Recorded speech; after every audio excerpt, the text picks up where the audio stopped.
Well, hello and thank you for joining me for another Alex on Tech and Tech Advice at Life video interview. I'm here with Sebastian Montavon. He's the HBP Milestone Commercial Director representing Rebellion Timepieces and a number of the brands here. And I recently spoke with Stéphanie Richard, the head of sales from Rebellion Timepieces, and I will have that video interview along with this one. But Sebastian, please tell us about Rebellion Timepieces and how the International Watch Fair is going.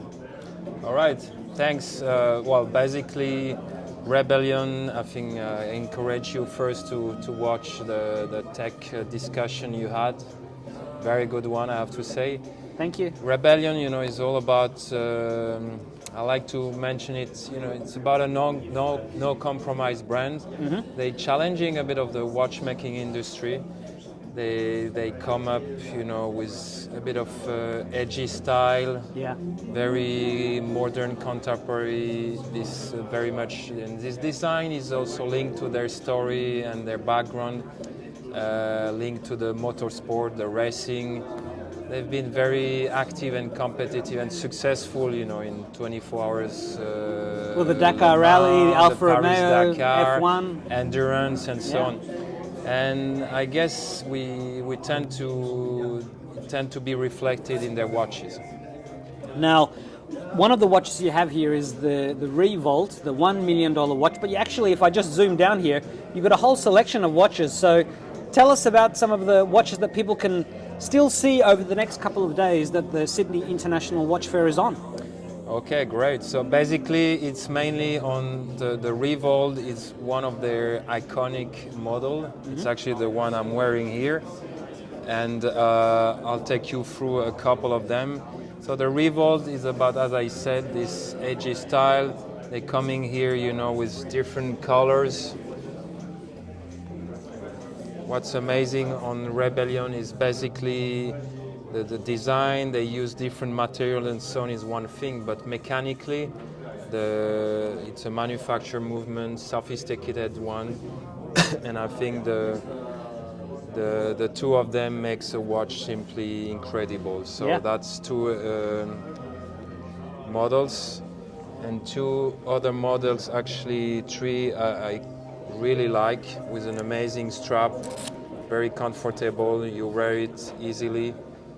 Is actually they have this connection with the Formula One team, mm-hmm. the Alfa Romeo, and they've created two very exclusive models, each limited to 50 pieces. One of them in beautiful red carbon for the pilot Zhou Guanyu. So this is limited to 50, and the other F1 driver, Valtteri Bottas, mm-hmm. a Finnish guy, coming here with more colors linked to Finland, I would assume. Amazing infused carbon, beautiful.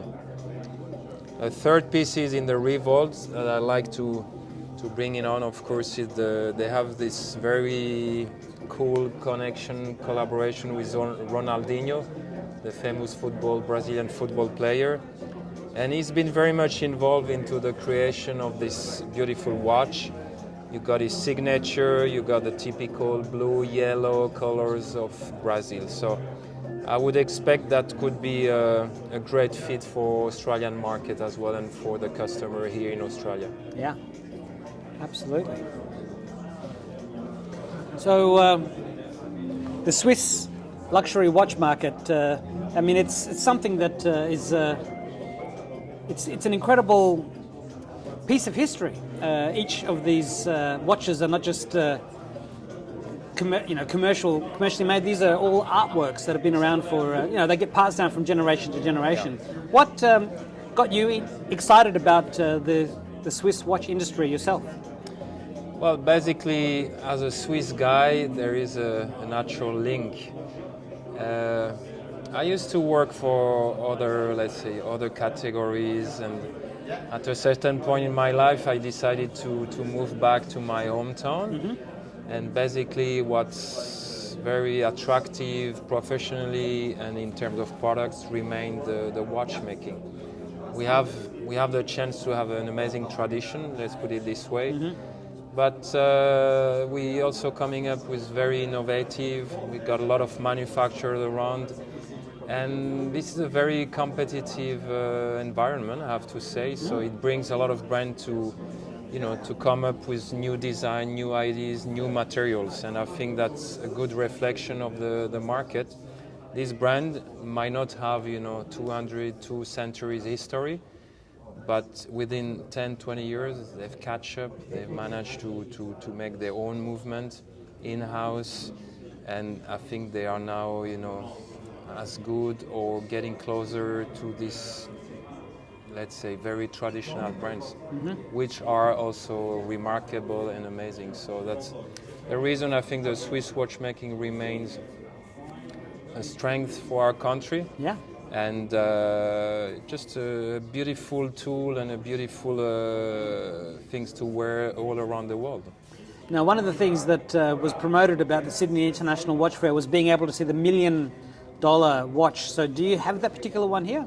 So we'll have it, but actually in the cabinet. Okay, yeah. I would need to pick it Sure. up. No, that makes sense. It's in a special spot. I can go and take a photograph. It's actually one of later. the highlights of the show, to Yeah. be frank. It's not every day we can bring this type of watches. Absolutely. So we have it there, to make sure everyone can enjoy and see it. Yeah.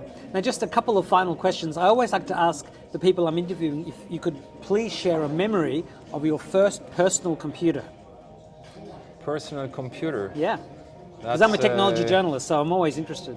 That's gonna be, at business school a few years ago, probably 30 years ago. And just good memories, learning, typing and so on. Yeah. And actually I remember being the fastest, so I got a kind of diploma for that. So Nice. Very nice. It's a funny memory. Yeah.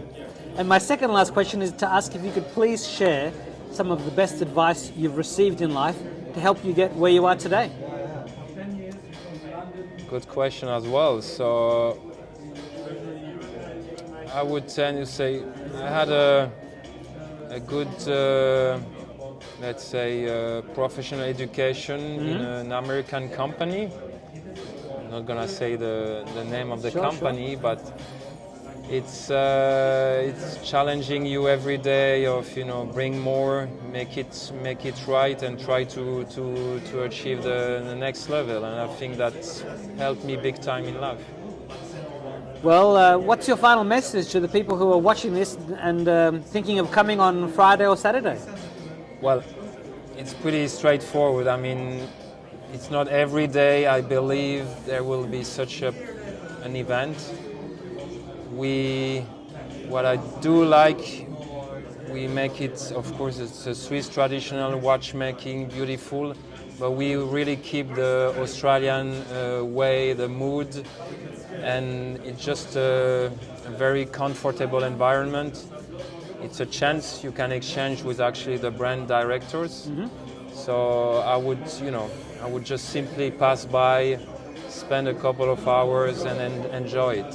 Absolutely. Well, people do have to go to sydneyinternationalwatchfair.com.au to register. It's an invitation-only event. You can't just turn up because numbers are limited, as Naji was explaining. But look, Sebastian Montavon, HBP Milestone Commercial Director, thank you so much for your time, and I do hope we can talk again in the future.